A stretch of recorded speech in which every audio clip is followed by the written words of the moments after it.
Karine Jean-Pierre, won't answer if Joe Biden has been silent on all of the campus chaos because he's scared of young voters. The answer is yes. Not only is he scared of young voters, he sees them as the future. He sees them as the most passionate, most dedicated members of his coterie. Here's Karine Jean-Pierre trying to dodge questions.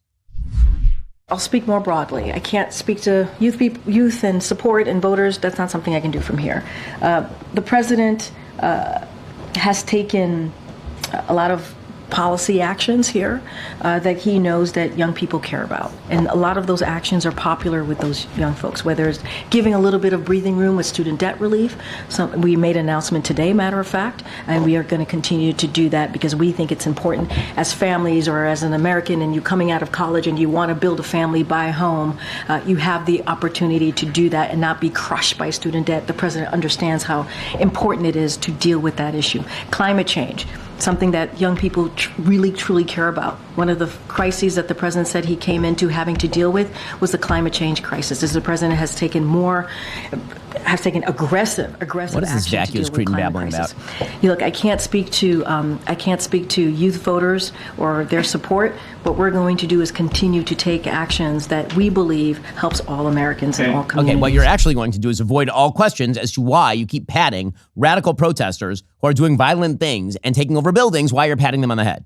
But we know the answer why you're patting them on the head. Again, they're the vanguard of the revolution because these are the makings of the future Democratic Party. These are the activists being trained at Columbia University. Now remember, most people are sending their kids to Columbia University because they want the credential. Because Columbia is a very, very famous school, just like Harvard, just like Yale, just like Princeton. These are all very famous schools that are supposed to earn you more money when you get out. The credential is supposed to mean something. And the reason the credential means something is because of the parts of the university that are not the activist parts of the university, not the dumb sociology department with 47 associate professors.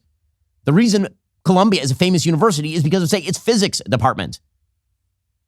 But most of these people are going to Columbia, and they're going to poli-sci, and they're going to sociology. They're coming out with a couple $100,000 in student loan debt, and they're learning how to be activists. So basically, you have an activist leech that is living off the university, the actual university, and destroying it.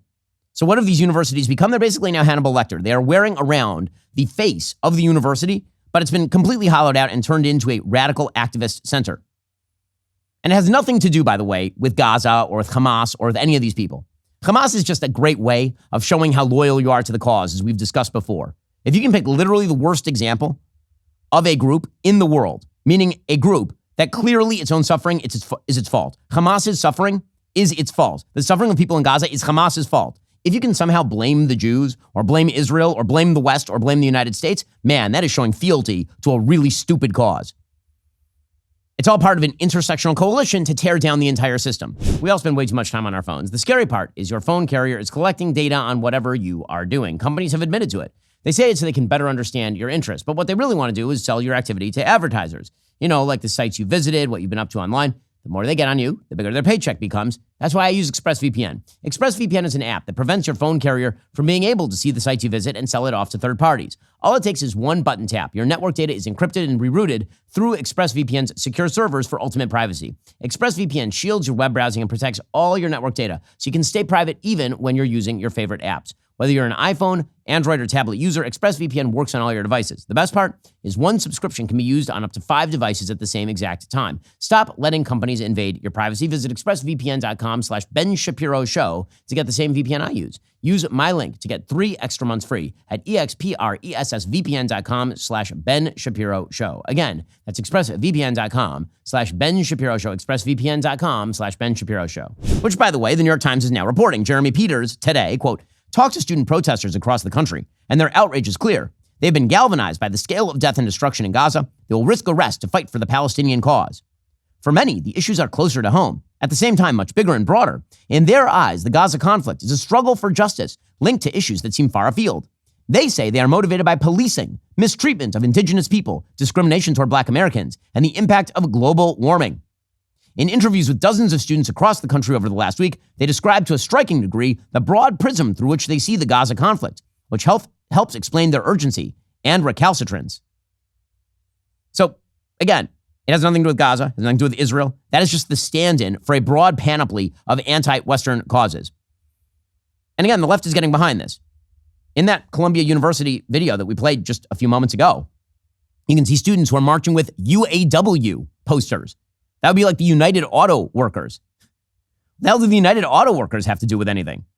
Well, the answer is the UAW came out in support of the protesters. Why? Because the intersectional left marches together. They are the revolutionary vanguard, and they all march together, which is why the proper solution for all of this is to kill dead federal funding of student loans. Kill it dead. Seriously. Because the original premise of federal funding for student loans is that universities were places where you learned a skill set and became a good citizen.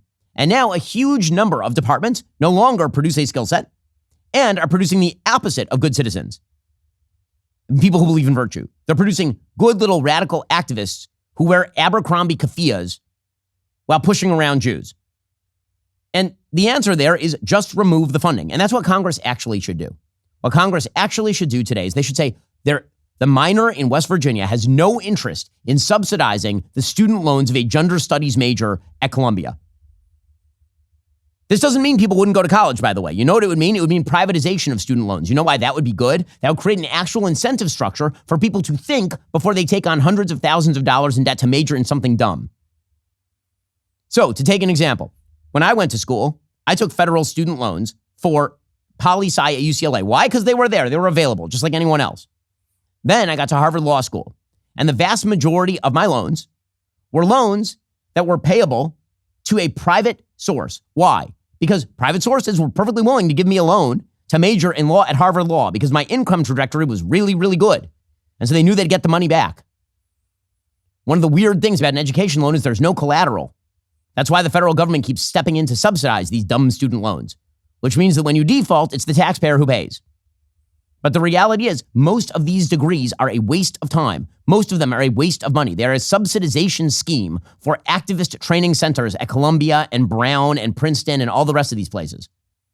If you privatize the student loan industry, maybe kids and their parents would for the first time actually have to consider what their kids are learning in school and whether it is worth the money. Maybe income trajectory would then be linked to actual skill set. As with everything else, federal funding of things makes it more expensive. It makes it worse. And that's precisely what has happened with our colleges and universities. Because it turns out if you're majoring in physics at Columbia, somebody's going to give you a private loan for that.